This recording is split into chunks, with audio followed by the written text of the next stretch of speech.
everyone, this is Renny and we're gonna be trying out the underconsumption makeup. So, ayun, as you can hear, medyo maulan pa rin ngayon sa lugar namin. And ngayon, gabi na rin, mag-aalis 12 na. Gusto ko lang din i-try sa sarili ko ngayon. Kasi ako, I consider myself as a very overconsumption makeup type of girl. So, marami akong makeup na nilalagay sa mukha ko. Marami akong palettes. Ayun. And ngayon, subukan lang natin na maglagay sa mukha natin na magiging glowy tayo, pero very minimal makeup ang gagamitin natin. Yun. So, let's get ready. So, for skin prep, as usual, ang gagamitin natin dito ay yung lip balm ko na matagal na. As in, mag 1 year na siya. Ay, hindi. 1 year na siya from Into It. I will be using Ever Organics Moisturizer. So, ito yung magsisilbing skin prep ko. So, papatuyuin lang natin siya. Diba? Nakikita niyo itong mga redness na to eh. So, papatuyuin lang natin siya sandali. So, ayan, na-absorb din ng mukha ko yung moisturizer. And ang gagawin natin foundation ngayon ay itong Snail White Tinted Sunscreen. So, ang gagawin ko, siguro para ma-hide na rin yung mga redness dito sa mukha ko. So, ayan. Ano siya? Pag nilagay mo siya sa mukha ko, medyo amoy menthol siya ganun. Pero ayos lang naman din siya. Dati din kasi may ginagamit akong tinted sunscreen na Korean. Okay naman yung coverage na, pero hindi lang siya recommended gamitin ng taong oily yung mukha, di ba? Ayan, nakita niyo naman pumuputi yung mukha ko. Ayan, kinakalat ko siya ngayon sa mukha ko. So, ayan, namuti yung mukha ko. And kahit pa paano, na-brighten niya yung mga redness ko dito sa mukha ko. And para syempre ma-hide itong mga ito, maglalagay ako ng concealer dito. Isang concealer lang yung gagamitin natin. Yung concealer na yun ay itong from Squad Cosmetics, Squad Conceal, in the shade of CF2. Ito, for warm light tone. And sa totoo lang, hindi ko siya ganun kabet na concealer dahil nag-oxidize siya sa mukha ko. Pero dahil ito yung available natin and under consumption tayo dito, edi ito yung gagamitin natin. So yan, inalagay ko na siya dito. Para lang ma-hide yung redness ng mukha ko. Yan yung mga dark spots, di ba? Medyo yellowish siya, pero ayan. So, as you can see, na-conceal naman niya yung mga dapat itago. And ganito siya, medyo yellowish lang siya tingnan sa akin, pero ayan, ito yung itsura niya. For our blush, ang gagamitin ko ay itong paubos, or basta sisimutin natin itong Ever Belena water tint nila, in the shade of Rosette? Rosette. So, ayun. Nalagay natin siya dito sa pisngi ko. Ito yung blush muna natin.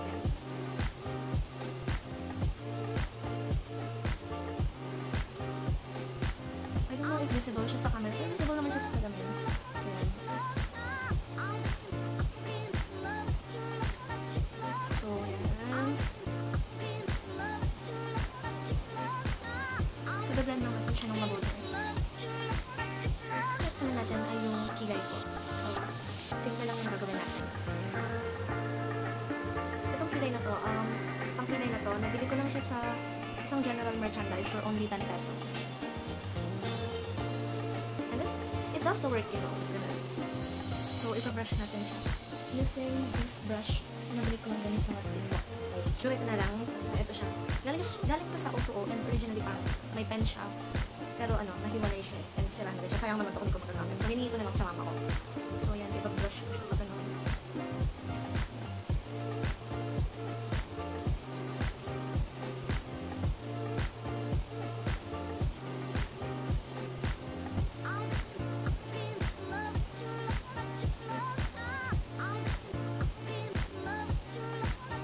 Medyo soft yung look ng pilay, so okay na to. For our eyeshadow and contour, ang gagamitin natin ay itong lumang eyeshadow palette ni Mama. This is from DYS. Wala na rin yung packet sa Mandaluyong. Pero let's go. Ito yung gagamitin natin. So ito. Maganda rin siya in fairness, kaya din humingi ko siya sa Mama ko. As much as possible, gusto ko na konting product ko na magamit ko sa video na to. Hindi ko lang pa nabibigyan ng justice ng phone ko yung color, pero pigmented to guys. Kaya din, at kahit na pigmented siya, ilang buwan na itong nasa akin. Since February pa ito nasa akin and hindi pa rin nag-fail na magawa yung work. So, yun. Gamit naman tayo ng darker shade para sa dulo.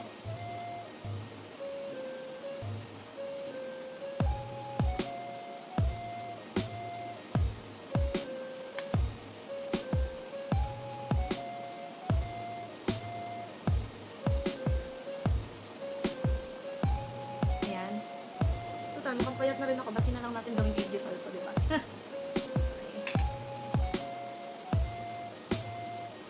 Ito na yung eyeshadow niya. And ang gagawin naman natin ay yung nose line. So, siguro, ito na lang gagamitin ko. Itong darker shade ang gagamitin ko. And tingnan natin kung mag-work siya. So, ayan, ilalagay ko dito.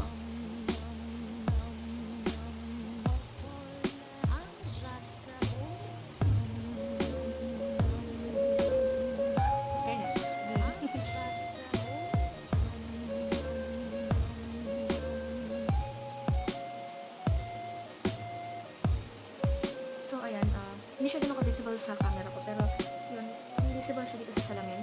And ang gagawin natin highlight for my nose is itong lightest shade nila. So, ayan. Gagamitin ko lang yung daliri ko. Ilalagay ko siya dito. Ayan. And dito sa tip ng nose ko. Naman dito ay ito, gagamitin natin ulit ang Everbelena kung paubos na sa lips ko. So, ito.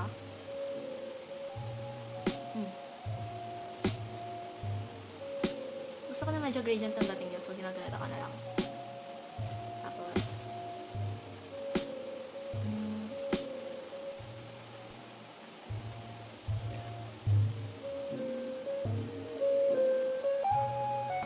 lalagyan din natin ulit yung pisngi ko.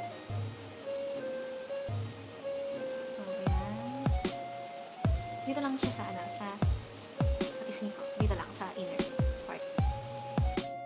So, ang next naman dito ay ito. Gagamitin natin ulit ng Everbelena kung paubos na sa lips ko. So, ito.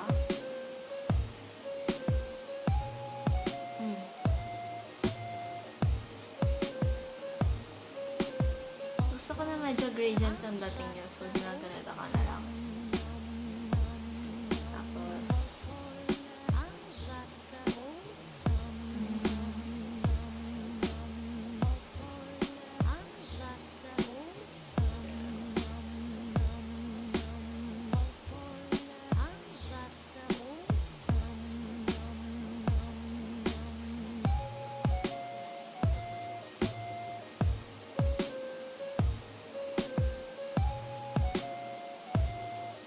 Nilalagay ko na lang din siya dito banda sa para ma-highlight yung ilong ko. Ayan.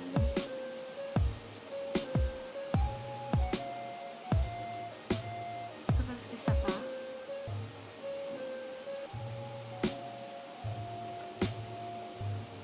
Ganito lang siya.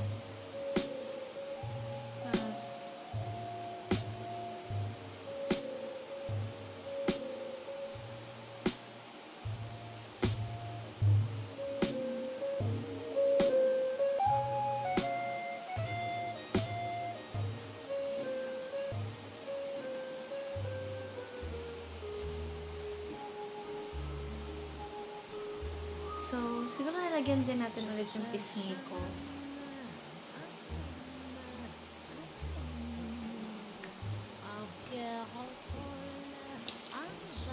So, ayan.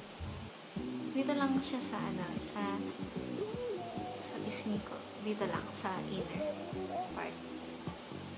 Ang last step ay magka-curl tayo at mascara. So, i-curl ko muna ito using this lumang curler na meron ako since grade 12 pa ito eh. So, ayan. So, ang pang-mascara naman natin ay itong From You mascara. Since nabili ko ito noong 2023 pa. So, kasi parang matutuyo na siya. Pero sisimatin natin yan. So, ayan.